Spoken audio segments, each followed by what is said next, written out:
కంచె చేను మేస్తే అనే చందాన మన బ్యాంకులో పనిచేస్తున్నటువంటి ఉద్యోగుల తీరు ఇందుకు నిదర్శనం. గత 2 రోజుల కిందట దేశవ్యాప్తంగా ఉన్నటువంటి అనేక బ్యాంకుల్లోని ఉద్యోగులని అరెస్ట్ చేయడం జరిగింది. వాళ్ళలో 32 మంది అరెస్ట్ అయ్యారు.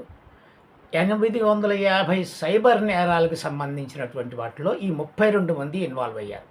వీళ్ళెవరూ కాదు, బ్యాంక్ మేనేజర్లు, బ్యాంకులో ఉండే అకౌంటెంట్లు.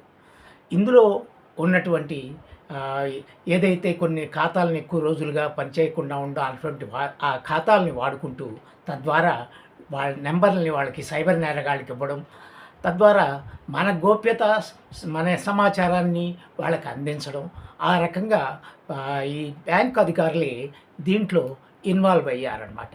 ఇందులో ప్రముఖ పేరొందిన అన్ని ప్రైవేటు బ్యాంకులు ఉన్నాయి. IndusInd bank, IDBI bank, small finance bank, అలాగే Karnataka bank, Karur Vysya bank, Bandhan bank, bank of Baroda, AU small finance bank, తర్వాత హెచ్డిఎఫ్సి, ఇవన్నీ చాలా ఫేమస్ కలిగినటువంటి బ్యాంకులే. ఇందులోంచి ఒక్కొక్క దాంట్లోంచి ఉద్యోగులు కరూర్ వైశ్య బ్యాంక్ నుంచి ఇద్దరు, అంటే వాళ్ళు ఎక్కడ ఏ స్టేట్లో చేశారో తెలియదు, కానీ 2 ఉద్యోగులు మాత్రం ఉన్నారు. అంటే ఆల్మోస్ట్ ఆల్ మేనేజర్ స్థాయిలో ఉంటే తప్ప ఇది చేయలేరు. అలాగే బ్యాంక్ ఆఫ్ బరోడా నుంచి అయితే 5 ఉన్నారు ఏకంగాను. అలాగే ఫెడరల్ బ్యాంక్ నుంచి అయితే 4 ఉన్నారు. ఇలా ప్రతి బ్యాంక్ నుంచి కొంతమంది చొప్పున ఇలాగ చేస్తున్నారు. చూడండి, మనం బ్యాంకును నమ్మి బ్యాంకుల్లో ధనాన్ని దాచుకుంటూ ఉంటాం. మరి వీళ్ళేగా వాళ్ళకి సహకరిస్తే ఇంకా దాని అర్థం ఏంటి? అందుకే నేను కంచె చేను వేస్తే అనే టైటిల్ పెట్టాను. నేను బ్యాంకుకు వెళ్ళాను.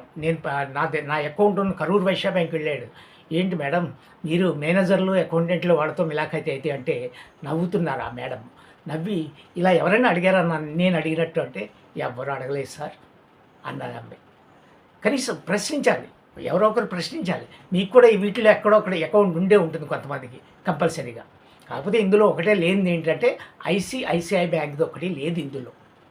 ప్రైవేట్ బ్యాంక్ అయినా కూడా దాని ఇన్వాల్వ్మెంట్ ఇందులో కనిపించట్లేదు. ఇదే నేను మీకు ఇవాళ చెప్పాలనుకున్న అంశం.